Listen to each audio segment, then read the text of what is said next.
Jika pada saat menjadi imam dan melihat ada makmum yang masih isbal, apakah kita wajib mengingatkan? Begitu juga jika kita melihat imam masih isbal, apakah kita tetap bermakmum kepada imam tersebut?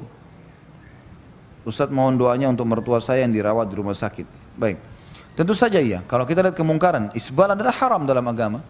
Dan Bapak Ibu bisa kembali ke ceramah saya di YouTube, ada di web resmi di www.khalidbasalamah.com, ada ceramah tentang al-kabair, dosa-dosa besar. Dan dosa besar kesekian ada masalah isbal. Panjang lebar saya jelaskan di sini dalil-dalil para ulama. Memang ini haram dalam agama bagi laki-laki, tidak boleh menutup mata kakinya. Baik, bagaimana kalau kita lihat dalam sholat ada orang lakukan? Ya kita lihat, wajib kita ingkar mungkar. Kalau lagi sholat jangan diingkari. Tapi kalau belum sholat kita bisa datang antara azan dan iqamah. Assalamualaikum Pak, Waalaikumsalam. Pak bisa saya kasih masukan sebentar? Oh ya silakan. Biasanya orang kalau dikasih masukan dengan santun insya Allah mau. Saya berapa kali lakukan orang terima kok, gitu kan. Lalu kemudian kita bilang ada hadis Nabi Pak, kalau orang yang tertutup mata kakinya, ya laki-laki dalam sholat tidak diterima sholatnya. Ada hadis Nabi berbunyi. Ada hadis Nabi mengatakan 3 orang yang berat siksaannya pada hari kiamat. Allah tidak akan melihatnya. Ya. Di antaranya salah satu adalah isbal, orang yang musbil, kemudian orang yang mannan, sebut-sebut kebaikannya, dan orang yang bersumpah palsu untuk melakukan dagangannya. Mudah-mudahan Bapak bisa faham, bisa digulung celananya sementara karena mau sholat. Makasih ya Pak, jalan tinggal. Sudah selesai. Iya, yang pertama kita penting untuk memahami tentang makna hadis yang menyebutkan tentang sombong di dalam isbal. Karena Nabi SAW ketika berkata kepada Abu Bakar, yang waktu itu Abu Bakar, dia berkata kepada Rasulullah SAW, ya Rasulullah, inna izari yastarhi. Wahai Rasulullah, pakaianku itu melorot ke bawah. Tapi aku berusaha ya Rasulullah untuk setiap kali melorot untuk aku jaga sehingga aku naikkan lagi. Jadi Abu Bakar itu ya setiap kali sarungnya melorot maka Abu Bakar menaikkan lagi ke atas. Apa kata Rasulullah SAW? Innaka lasta mimman yaf'aluhu khuyala. Abu Bakar, kamu tidak melakukan itu karena sombong. Lihat ya, Rasulullah SAW mengatakan kata Abu Bakar, kamu tidak melakukan itu karena sombong. Al-Hafidh Ibnu Abdul Bar berkata, maksudnya Abu Bakar melakukan itu karena ketidaksengajaan. Dan inilah yang dimaksud dalam hadis bahwa tidak sombong itu artinya tidak sengaja. Ini juga disebutkan oleh Syekh bin Baz rahimahullah, ya. Dan itu penafsiran ini benar kalau kita melihat kepada dalil-dalil yang lain. Yang pertama hadis yang dikeluarkan oleh Ad-Darimi bahwa Rasulullah SAW melihat seorang laki-laki yang memakai kain melebihi mata kakinya, bahkan sampai terseret ke tanah. Dan Rasulullah pun asra'a fil masyi, ya, beliau pun berjalan dengan cepat untuk mengejar orang tersebut. Lalu Rasulullah bersabda kepada dia, ittaqillah, bertakwalah kamu kepada Allah, irfa' thawbak, angkat tak kainmu itu. Rupanya orang ini berkata kepada Rasulullah apa? Ya Rasulullah, inna rijli ahnaf wa inna rukbatayya tastok. Wahai Rasulullah, kaki saya ini ya ada cacatnya. Dimana kalau berjalan itu dengkul saya itu beradu. Ya X maksudnya ya. Lihat orang ini merasa malu. Makanya dia memakai kain melebihi mata kaki bahkan sampai ke tanah itu karena takut kelihatan cacat kakinya tersebut. Dan tentu bukan karena kesombongan, bukan. Tapi karena apa? Karena malunya itu. Tapi apa kata Rasulullah? Kata Rasulullah, kullu khalqillah hasan. Setiap ciptaan Allah itu bagus. Irfa' thawbak, angkat kainmu. Ternyata Rasulullah SAW tidak memberikan uzur. Padahal orang ini bukan karena sombong, Pak. Orang ini memakai kain itu apa? Karena apa? Karena malu akan cacatnya tersebut. Tapi ternyata Nabi SAW tetap mengatakan angkat kainmu. Setiap ciptaan Allah itu bagus. Kalau kita melihat riwayat ini menguatkan perkataan Al-Hafidh Ibnu Abdul Bar dan dikuatkan oleh Syekh bin Baz juga bahwa yang dimaksud dengan sombong itu artinya sengaja isbal. Adapun ya, kalau dia tidak sengaja isbal maka itu tidak sombong sebagaimana perbuatan Abu Bakar radhiyallahu anhu wa ardhah. Dalam riwayat Abu Daud Nabi sallallahu alaihi wasallam bersabda, "Iyyakum wal isbal fa innal isbala minal makhilah." Jauhi oleh kalian isbal karena isbal itu sendiri termasuk kesombongan. Rasulullah mengatakan isbal itu sendiri sudah termasuk kesombongan. Maka dari itu ikhwatul Islam saudaraku yang saya hormati, bahwa isbal baik sombong maupun tidak sombong tetap hukumnya haram. Subhanallah jemaah, kemarin di Indonesia sempat ribut setelah Menteri Agama baru diangkat, ribut urusan pakaian cingkrang sama cadar buat perempuan, sampai rame seperti itu. Kenapa sih? Soalnya Ustaz, itu istri-istrinya teroris itu pakai cadar Ustaz. Kemudian orang-orang yang radikal itu cingkrang. Nah, kalau ada yang salah, ada oknum mungkin yang memang salah dalam beragama tidak sesuai dengan sunnah, bukan berarti sunnah Nabi SAW kemudian ditentang dan ditinggalkan, apalagi dibenci. Kata Nabi SAW tadi hadis yang kita bacakan, faman raghiba an sunnati falaysa minni. Barang siapa yang nggak suka, mungkin dia mengamalkan jamaah tapi dia nggak suka, maka bukan dari golongan. Berkaitan dengan cingkrang ini jamaah, mungkin kita mendengar pembahasan para ulama. Antum kalau baca kitab Riyadhus Shalihin karya Imam Nawawi bahas tuh di sana tuh tentang mengangkat pakaian di atas mata kaki. Beliau mengatakan haramnya memanjangkan pakaian di bawah mata kaki kalau sombong, dan makruhnya kalau tanpa sombong. Itu pendapat Imam Nawawi. Artinya hukum yang terendah memanjangkan pakaian di bawah mata kaki itu makruh. Makruh itu artinya dibenci. Ini kalau kita bicara tadi pendapat Imam Nawawi. Sebagian ulama mengharamkan. Mereka mengatakan kalau tanpa sombong itu di neraka saja, tapi kalau plus sombong Allah tidak akan lihat kepada orang itu. Hadiah-hadiahnya banyak dalam hal ini. Terus sikap kita gimana sekarang Ustaz? Nah, Umar bin Khattab radhiyallahu anhu jamaah, selesai dia ditusuk, darah itu mengucur dari bawah pusarnya. Umar bin Khattab dikasih minum susu itu, susunya itu keluar. Artinya sudah rusak isi dalam perutnya Umar bin Khattab.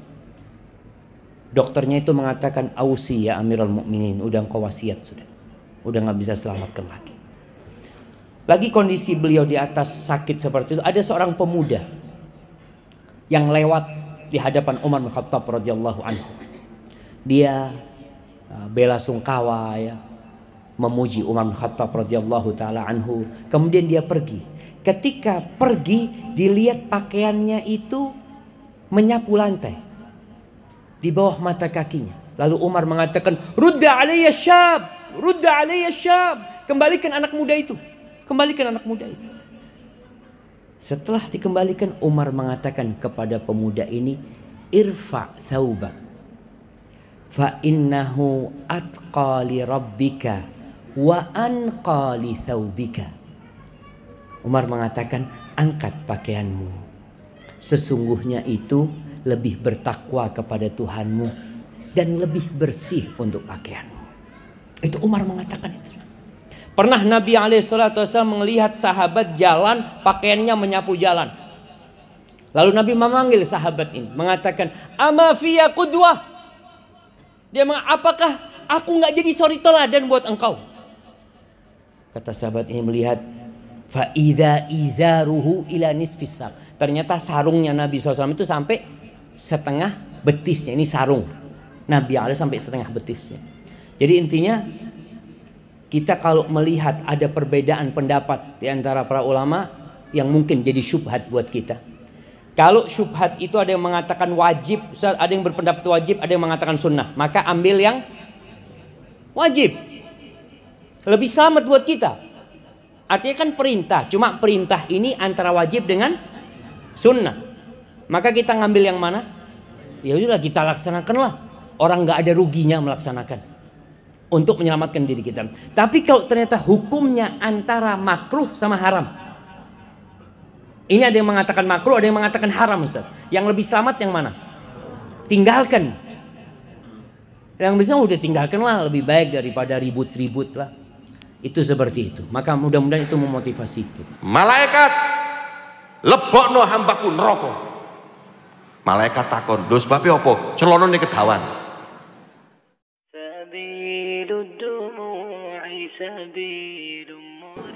Para masyayikh Lirboyo, saya kemarin ikut pesantren kilat dengan ulama namanya Syekh Muhammad Ba'atiyah. Saya lihat seperti ini.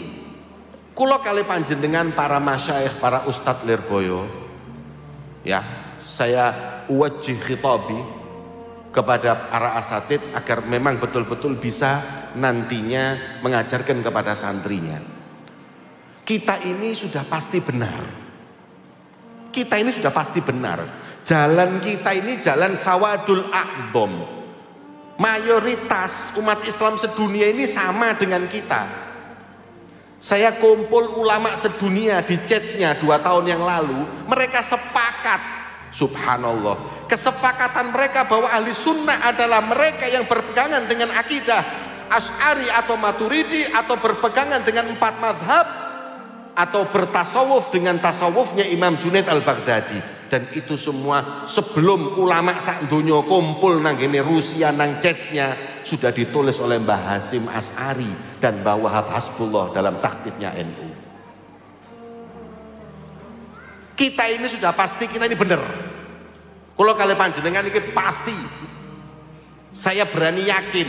Sebab nopo buktine pun wonten para wali-waline Gusti Allah niku nabiyin. Yang ada di hadapan kita ini sudah jelas. Para habaib sudah jalannya sama, para kiai ya sudah seperti itulah mereka, Asy'ari, Syafi'i, Sufi. Cuman maaf, suburnya aliran-aliran yang aneh ini karena kitanya yang salah. Kalau istilahnya beliau mengatakan akhadhu minnal iltizam, berpegangan dengan syariat ini diambil oleh mereka. Kita ini sudah benar, tapi sayang kita ini meninggalkan sunnah. Lho ngapunten, masjid ini sing 5 waktu sing sembayang ya wong-wong iku. Kula kali panjenengan sembayang ndek omah. Jenggot ini sunnah. Mereka yang jenggoten, kita yang nyukur. Cingkrang niki sunnah, cingkrang niki sunnah. Tapi kita yang nggak cingkrang, mereka yang cingkrang. Akhirnya seakan-akan mereka itu yang salah jadi benar, kita yang benar jadi salah karena istiqomahan diambil oleh mereka. Jenggot sunnah, Kanjeng Nabi, Imam Ghazali semua pakai jenggot, Mbah Hasyim semua pakai jenggot, sunnah. Makanya sampai lek wonten jenggot pelioron tapi sing apik, ojo morat-marit, ojo telu siji ngalor siji ngidul. Nggih, terus lek mangan ana upone di kono. Nggih, iki malah nggak boleh yang seperti itu. Sing bersih, nek jenggoten sing rapi. Kanjeng Nabi itu selalu merapikan jenggotnya. Nggih ngoten, cingkrang itu kok cingkrang sing nemen-nemen iku lak kebanjiran arek. Cingkrang niku pokoknya di atas mata kaki. Sebab ngene lho, wong biyen niku wong biyen, zaman jahiliyah niku nek ate sombong, sarunge didawakno. Tapi sekarang kan sudah enggak. Kan setiap hukum taduru ma'al illah, hukum itu ada illahnya. Kalau wujudan wa adaman, ada dan tidaknya tergantung illah. Makanya kita dalam fikih Syafi'i mengatakan isbal makruh, enggak haram seperti mereka. Tapi kalau dengan sombong-sombongan jadi haram, tapi nek gak sombong-sombongan makruh. Itu isbal. Mereka mengatakan isbal itu haram mutlak, sombong gak sombong tetap. Kalau kita tidak. Tapi tetap sunnahnya itu diangkat sampai di atas mata kaki. Lah kula kadang-kadang ya bingung. Wong sing garakno isbal haram niku wong-wong biyen niku wong jahiliyah nek sombong, gamise niku didawakno. Kayak penganten niku. Niku tambah dawa tambah sombong, nundukno lek kaine wakeh stoke ndek omahe. Jadi mau sombong-sombongan. Tapi itu zaman dulu. Sayyidina Abu Bakar niku rada kurus, lek gawe sarung melorot terus. Kemudian berkata kepada Rasulullah, "Ya Rasulullah, lah kula niki ya mlebet neraka, sebab napa? Lah ya apa sarungku melorot terus?" Akhirnya nutupi mata kaki. Bukan untukmu ini ya wahai Abu Bakar. Bukan, karena mereka dengan sombong, kau enggak dengan kesombongan. Jadi intine sing diharamno niku sombongi. Nek wong-wong duduk celonone, lah mau apa masuk akal? Coba sampean coba pikirlah. Gusti Allah mengadili seorang hambanya. Hei hambaku fulan. Iya. Malaikat lebokno hambaku neraka. Malaikat takon, "Lho sebab apa? Celonone kedawan." Masuk akal? Mosok mlebu neraka gara-gara celonone kedawan. Nek lebokno neraka napa? Sombong. Masuk akal? La yadkhulul jannah man kana fi qalbihi mithla dzarratin min kibir. Gak mlebu swarga wong sing duwe sak tetes sombong. Sombongi. Dicukur brewok, hukumnya napa? Makruh. Memanjangkan hukumnya sunnah. Wonten sing ngomong hukumnya wajib. Kita mengatakan enggak, sunnah. Intinya jangan tasabuh dengan Yahudi dan Nasrani yang ketika itu mencikur. Intinya ditasabuh. Bukan intinya dijenggot. Ya gak mungkin pisan.